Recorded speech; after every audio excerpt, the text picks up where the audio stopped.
One, it needs to be nourished, needs to be fed. There's an Old Testament phrase that says humans cannot live just on bread alone or food alone. Dogs can, a crocodile can, a spider can.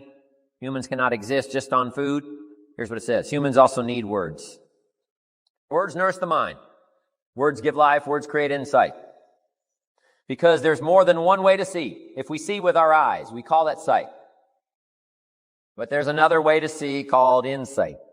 That's why we come gather for a couple of days, attend the classes, go to the training, read the books, do all the stuff, is to develop more insight, letting our mind be nourished to think, ponder, and wonder and conceive. Ideas, projects, purpose. Give structure to something for the future, whether it's better health or better career, better future. Next, the mind needs to be exercised, and we talked a bit about that earlier. Exercise by debate. Exercise by reading both sides of the debate, both sides of the questions. Major life issues, major political issues. Don't leave yourself out of the great debate one. The mind needs to be nourished by ideas second and needs to be refined and stimulated and exercised by debate. We need both sides of the human drama represented. The reason why the Bible is such a classic book in studying all kinds of stories is because the Bible is full of stories on both sides, the evil side and the good side. The Bible said, Old Testament said, this king came to power.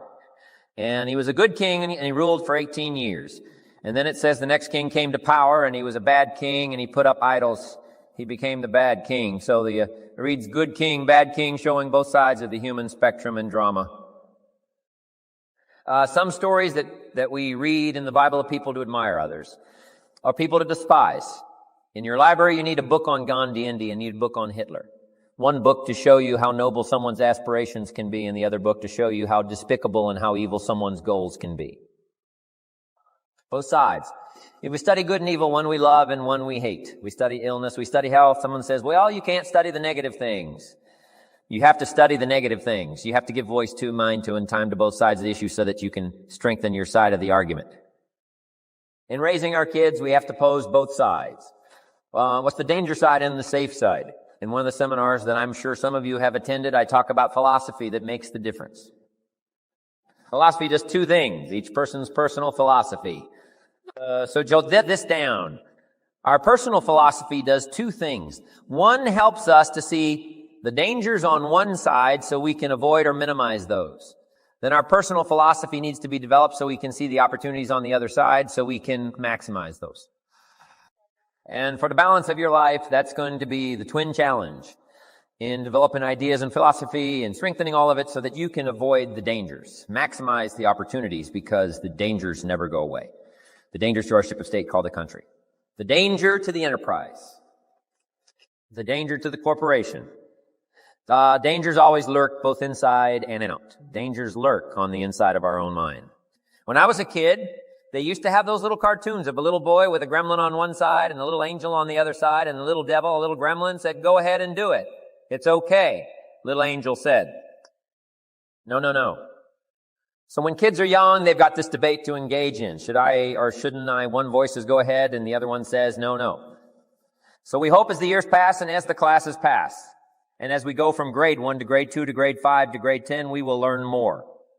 As Abraham said, to listen to the better angels of our nature, to appeal to our conscience and let our conscience help along with God.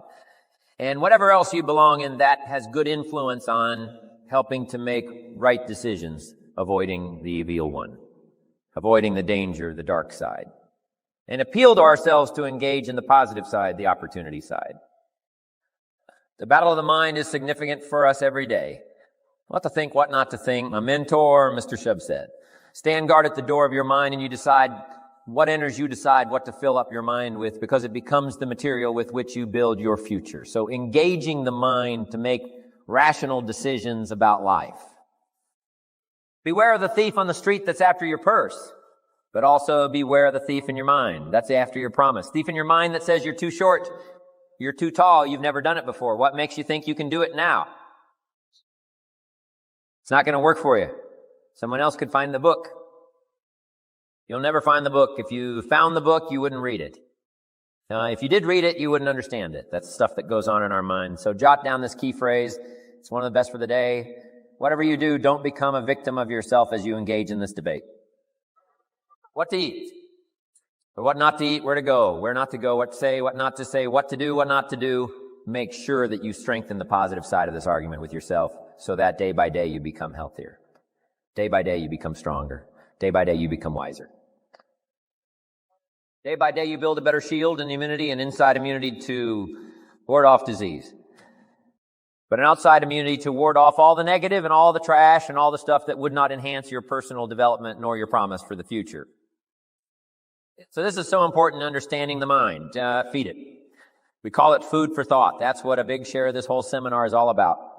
These 3 days is providing food to think about, thoughts to think about, and then ideas to debate. And it's not necessarily what's right or what's wrong, but what's better, what's best. This is okay, but this would be better. With this, yes, you can manage, but with this, you can flourish. With this, you can exist. With this, you can live a fantastic life. So exercising the mind. Now, to develop the mind, you need a good library. Let me give you 3 parts to your library. Number 1 is your visual library. Zig and I and others have put things on videos so you can see it. We ask you to come here today and see what's going on. So part of it comes by visual. Come and see. And then if it's on video, you can see it again and again and again. Key phrase, repetition is the mother of learning. Repetition is where if we hear it again, we see something we didn't see when we heard it the first time. We see something different that we didn't see the first time. Next is your listening library. Zig Ziglar's right, turn your car into a mobile classroom. You can have a university education in a fairly short period of time, just using the traveling time to listen. Key phrase is to listen to voices of value. Discriminate in your listening time. Listening to someone of reputation, someone who has good ideas, someone that's been recommended that has some value. Don't waste your time listening to things that don't count much. Hey, there's some things that are not worth spending the time. You know, they create more poison than they do benefit. So be careful. If somebody says to me, these eggs are rotten, I'm not going to make an omelet and try it. I'm going to take their word for it. So feed the mind, exercise the mind, and build your library. I recommend the 3 books that were recommended to me when I started my library when I was 25 years old. In those accelerated days of personal development for me, about 7 years worth. So fantastically changed my bank account, changed my income, revolutionized my future with the foundation my parents gave me meeting Mr. Schofer at age 25. I'm telling you, it's been a journey for me like no other ever since then. I've had mentors along the way. I'm telling you to keep my mind stimulated, to keep my ears keen. That helped me to evaluate and to weigh what is good, what is okay, what is better, and what is prosperous in terms of your life. Mentors in that first mentor, I had recommended these 3 books. First was the Bible. Now, I had an advantage there because my parents made sure I was a pretty good scholar by age 19. A good book to serve you all of your life. One of the major sources of ideas, stories, poetry, history. Major source for stimulation. Next, he recommended the book called Think and Grow Rich by Napoleon Hill. Think and Grow Good Words.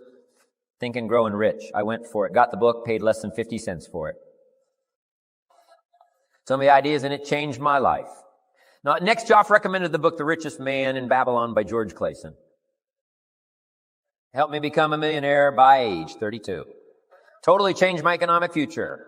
Just the ideas in a simple little book. Amazing. Then you recommended something for me to listen to by Earl Nightingale called The Greatest Secret. That was my listening library to begin with. The Greatest Secret by Earl Nightingale. But your listening library and your visual library next. Now, as your reading library, and we won't go through a whole list of the best books, but here's a good book to get if you want a good list of the best books. It's called How to Read a Book. Simple. How to Read a Book by Adler, chief editor of the Encyclopedia Britannica, Mortimer Adler. He wrote a book called 6 Great Ideas. That's excellent. He wondered, are ideas tangible? Are ideas real? Or are they nothing?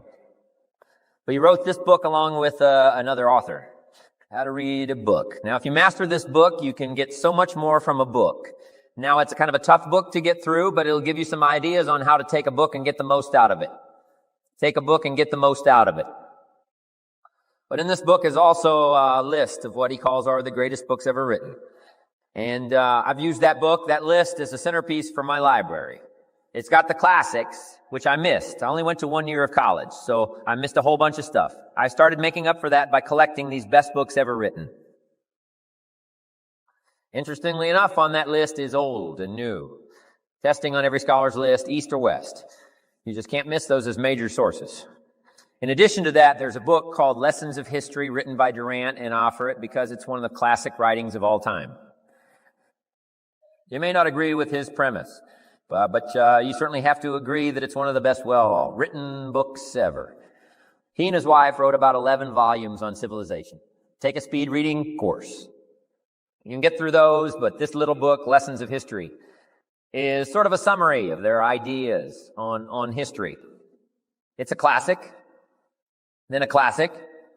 I think most everybody's got called As a Man Thinketh by James Allen, where each sentence is a seminar, and you may not agree with his premise either. In certain instances, you don't want to read just what you agree with, not just to read the positive.